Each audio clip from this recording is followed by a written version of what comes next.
Sungur Tekin.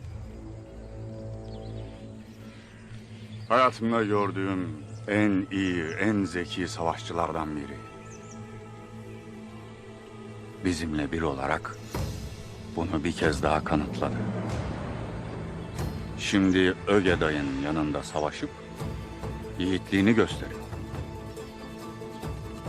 Rezil bir savaşçı olduğum kadar rezil bir yalancısın da.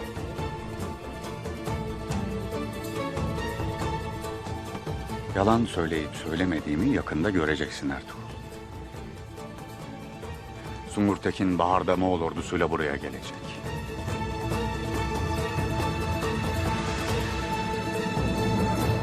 Şimdi git, sözlerimi düşün.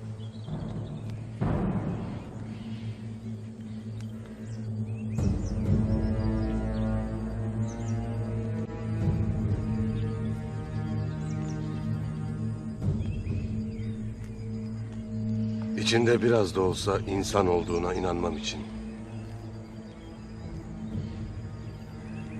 Kızın benimle kalmasına izin ver.